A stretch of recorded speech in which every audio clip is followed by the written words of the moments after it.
So we have looked at these 10 features that makes up the image of God in man. And today we want to look at the question that was the image of God in humanity, was it destroyed by sin?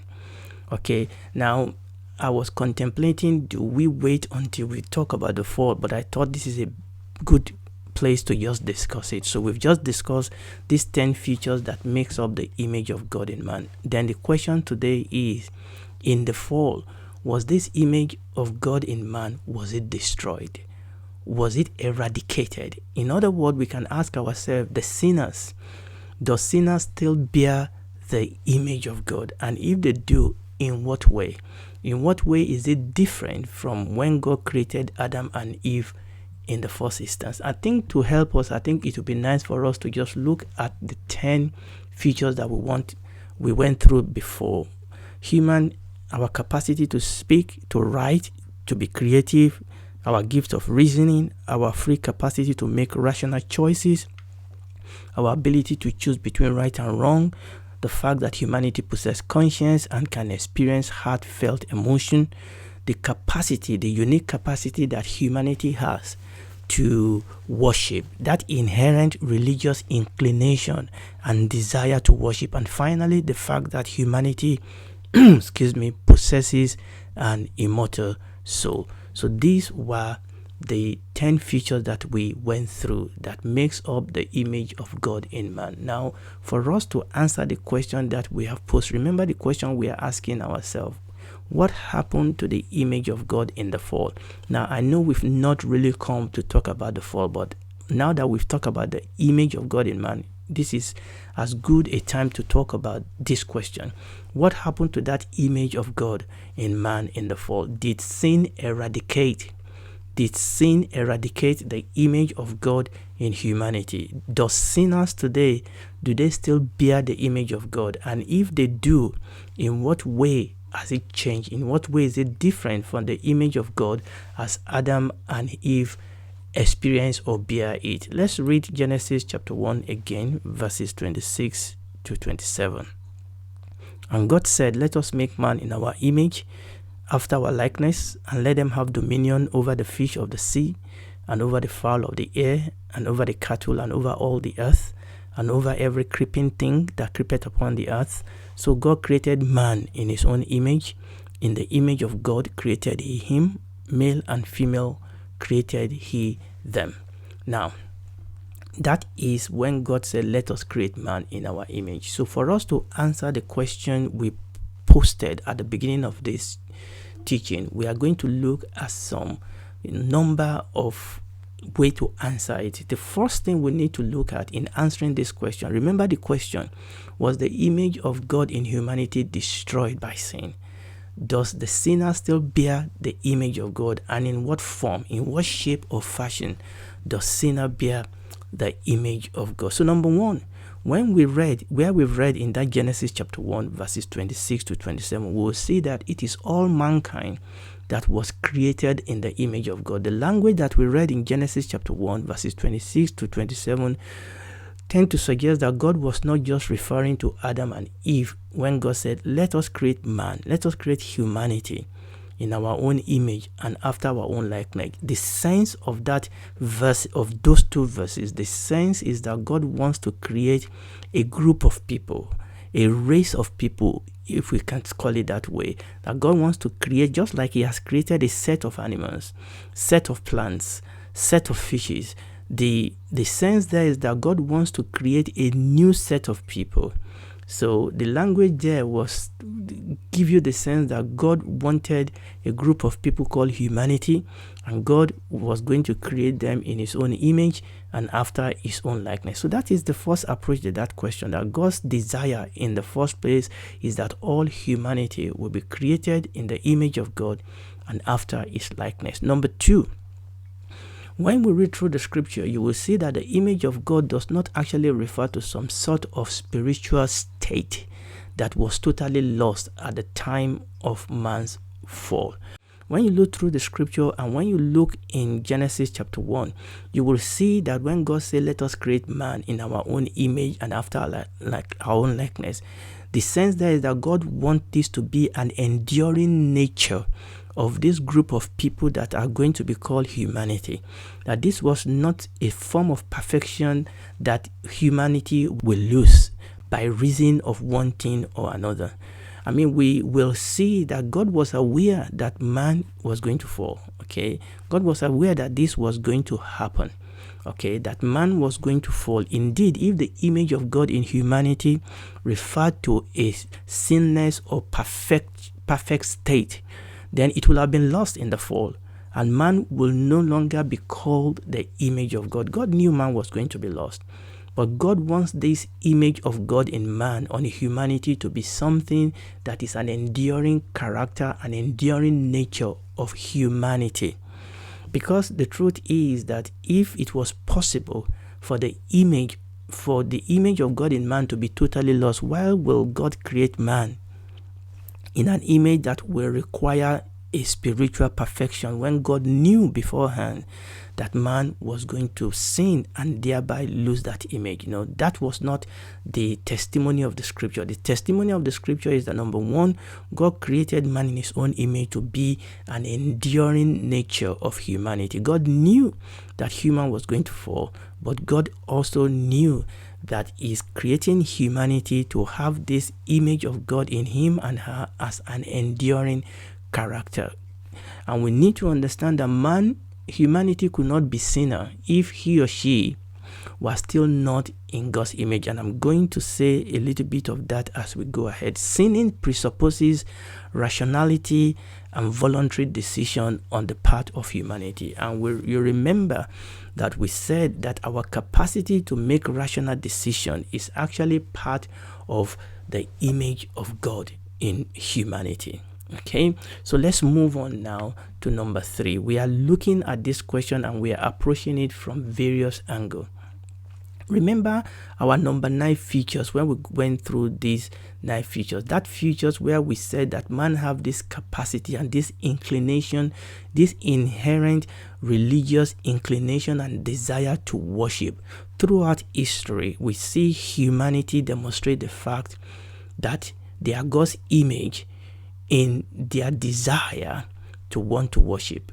Okay, man sacrifices throughout the patriarchal ages, submitting to the commandment of God, the desire to bring sacrifices to God. And history is actually full of the fact that regardless of how isolated and how primitive or how advanced humanity has been, it has always sought to worship a higher being in one form or the other. It may be worshiping God of rock, God of iron, God of thunder, or even God of contemporary ideology, or may even worship self as God. We see that man always has that desire and this capacity to want to worship. And that capacity to want to worship shows us that image of God in man was not lost when man fell in the beginning. So we have looked at 3, approach to this question, asking ourselves, was the image of God in man totally lost when man fell, when the man and the woman sinned and they fell in the Garden of Eden? Number 4, let us read Genesis chapter 9, and we're going to read verses 3 to 6. Now, remember, this actually was a situation after man has fallen. In fact, this was after, the flood of Noah. And God was talking to Noah and giving him this promise. He said, every moving thing that lives shall be food for you. I have given you all things, even as the green herbs. But you shall not eat flesh with his life, that is, his blood. Surely, for your lifeblood I will demand a reckoning from the hand of every beast. I will require it, and from the hand of man. From the hand of every man's brother I will require the life of man. Whosoever sheds man's blood, by man his blood shall be shed. For in the image of God he made man. We saw in this portion that we've read that God is saying that it's absolutely okay to kill animals and to eat them. But we are to avoid the ritualistic killing of animal. We was talking about not eating the flesh with the blood in it. But we are seeing here that God was talking to Noah. Remember, I know I'm stressing this. This is after the fall. God said it was absolutely okay to kill animals for the purpose of, food and nutrition. But God said, however, that under no circumstances must the life of a human be taken by another human. Under no circumstances should a man or a woman murder another man or another woman. Why? Because as we have seen before, there's a difference between human soul and the souls of animals. Humans and animals are not in the same class. The soul of animals are nothing to be compared with the soul of human. They are not in the same class. And when we read that Genesis chapter 9 verse 6, the reason why we are not allowed to kill human as we will kill animals, Genesis chapter 9 gave us that reason. It said the reason is because humans were created in the image of God. You see this? Remember, we are talking, this was after the fall. It's still saying that human still bears the image of God. So murder is forbidden because humanity was made in the image of God, and because even though it was after the fall, humanity still bears that image of God. And that is why God said, you must not take another man's life. Now, when we read James chapter 3, verses 8 to 9, it also underscored this fact, where to curse another person is to fail to properly recognize that they are made in God's image. Let's read James chapter 3 and we read verses 8 and 9.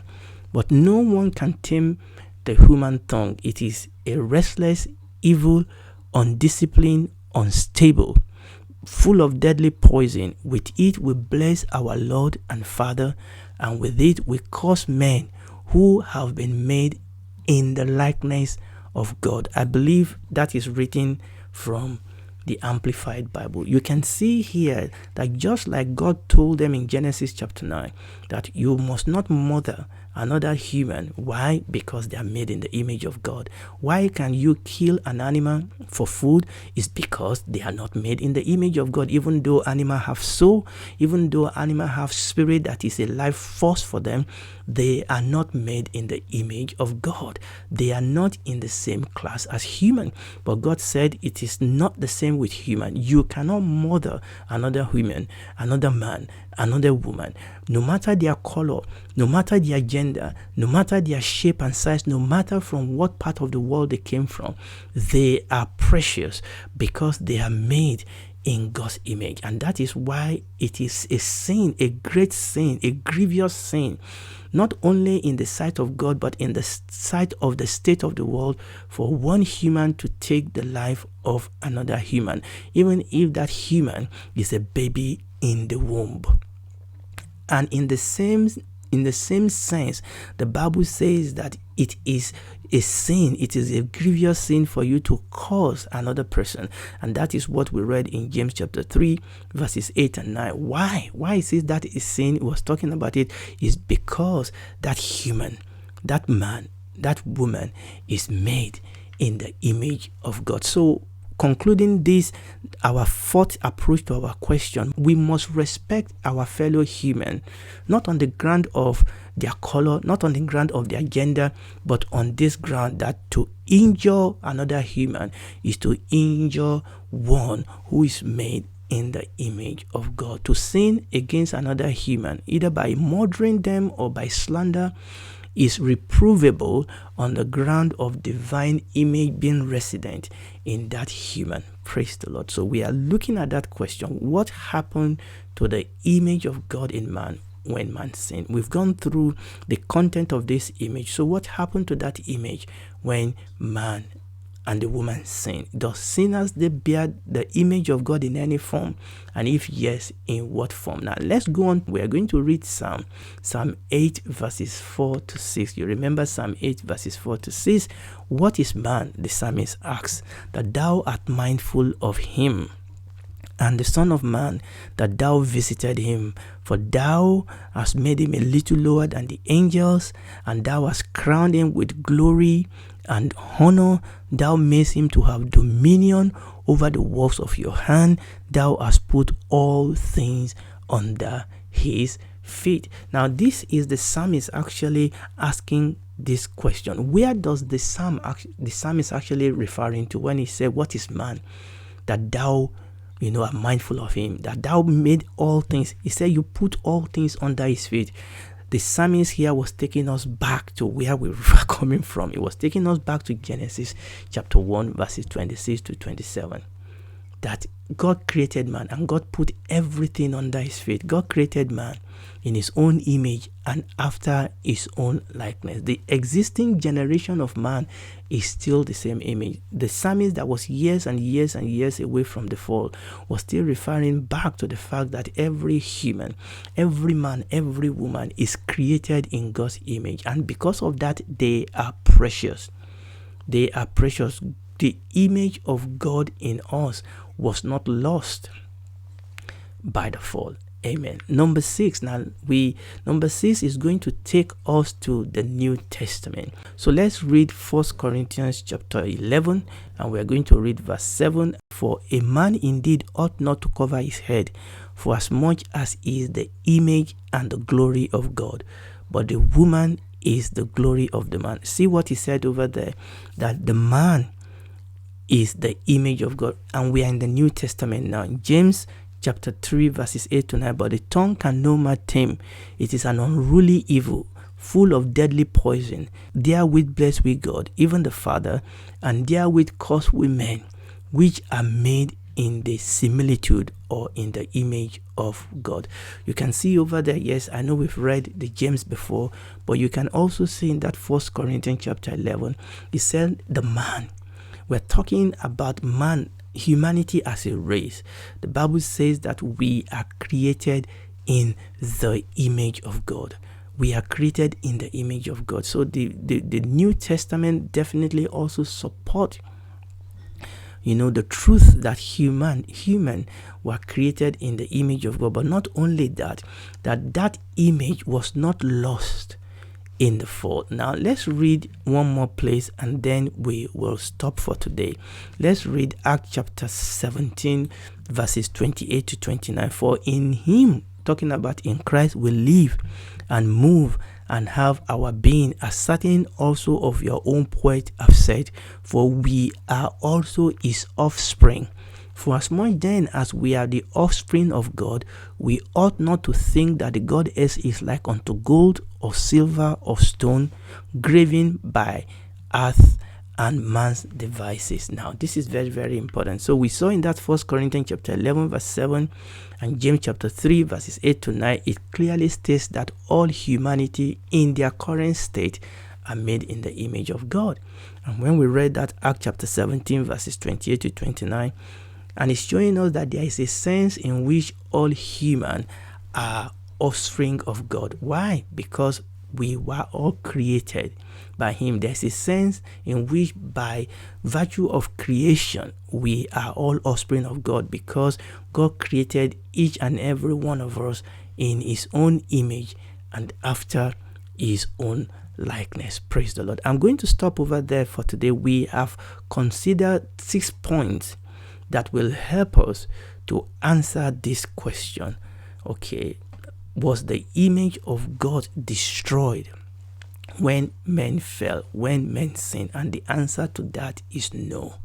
The image of God in human, the image of God in man and a woman was not lost, was not extinct because of sin. The sinner still bears the image of God. So the question we are going to then ask ourselves is, what then happened to that image in the fall?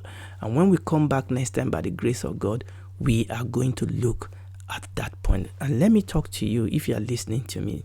Something happened to all of us. The Bible says that all have sinned and falling short of the glory of God. And because of that, we become subject to wrath and to judgment. But the Lord Jesus have come to provide a way of escape for us so that we can spend eternity with him. For God so loved the world that he gave his only begotten Son, that whosoever believe in him will not perish but have everlasting life. So today you can come to him, accept that you are a sinner, okay, and receive him as your Savior. Ask him to come in and save you, and he will take the heart of stone, the dead heart of you, give you a new heart, a new spirit. He will be your Lord, walk with you the rest of your life on this earth, and in the new heaven and the new heart you will spend eternity with him. Do it today. Tomorrow may be too late.